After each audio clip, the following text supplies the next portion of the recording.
This is the third year that we've updated this annual database of two-way direct investment between China and the United States.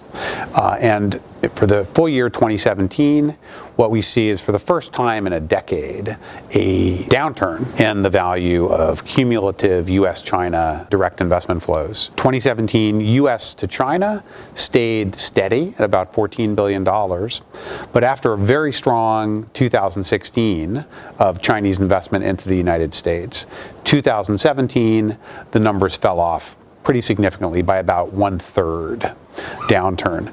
As I said, that's the first time in the better part of a decade that we've seen the trend break and go in the negative direction. So that's the first thing to note in the study. The second thing is to understand why that happened. There is a lot of thinking out there that this is due to heightened investment screening in the United States. But in fact, the downturn has much more to do with capital controls on outbound investment imposed by Beijing, driven by balance of payments concerns and concerns about financial risks that might be created by Chinese companies borrowing money onshore and then using that finance to make acquisitions abroad. Beijing was very explicit in terms of what sectors it was going to restrict from outbound investing. In summer 2017, we got a formal new catalog of guidance for outbound direct investment created here in China. And the sectors that were restricted included entertainment, sports teams, real estate. Many of these happened to be the areas where we had seen the greatest growth of Chinese investment in the United States. So those were definitely where we saw the most significant downturn in the 2017 numbers.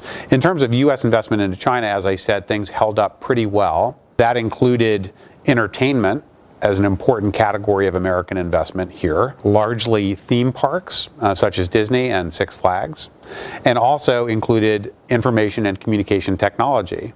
So there's, of course, a lot of focus on high technology investing as an area of policy friction, and yet two-way flows in ICT, as we call that space, are still a very important part that's holding the numbers up so far. You know, the argument around blocking a transaction in the United States is not just a question of whether it's a state-related buyer or not. It's a question of whether the target company has national security significance. Is it dual-use kind of technology that has some role in military applications? That's a more, so even if the buyer is private, if we're talking about a acquisition company that has some national security significance, that's what American security screeners are traditionally looking for. It's not just a question of whether it's state-related.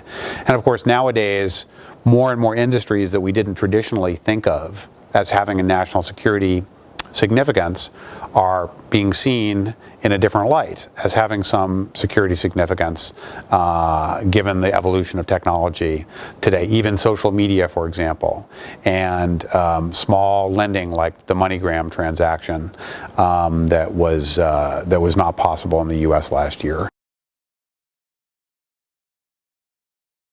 Well, there's many good reasons to foresee meaningful reforms here, most important of which is that China and President Xi himself have declared intention to remove equity caps in important areas of the financial services sector, for instance.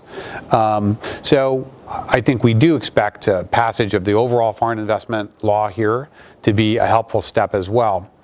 The question is, once those formal limits on foreign equity ownership at the border are liberalized and resolved, are there going to be other issues behind the border that impact the ability of foreign firms to compete on a level playing field here inside the economy? If those issues aren't resolved, then just changing the foreign investment law and rules may not be enough to really get the numbers up. As I said last year, and for the past 3 or 4 years, we've had just about $14 billion a year of U.S. investment in China. That's an extraordinarily low number when you think about the largest economy in the world, the United States, investing into the second largest economy in the world, China, which still has such important growth taking place. We should see really dramatic increase in annual U.S. investment into China, not just a flat line as we're seeing today. So I think we have a long way to go on the policy side in order to fully lock in the opportunity to increase direct investment from the U.S. into China too. It was only 5 or 10 years ago that there was really very little Chinese investment in the United States and other parts of the OECD advanced economies. Today, there's much more Chinese investment taking place in the advanced economies than there is in the other direction. That's primarily because there are non-reciprocal terms of investment market access in China versus the OECD. Hopefully, in the years just ahead, we'll see convergence between China and the advanced economies toward equally low barriers to foreign direct investment, rather than see advanced economies increase their barriers to Chinese investors to create reciprocity that way. I think it's fair to say, and Beijing would accept and would agree, that China's barriers and impediments to foreign investment are much higher than those maintained presently by the United States and other advanced economies. So that is where we want to see reciprocity go.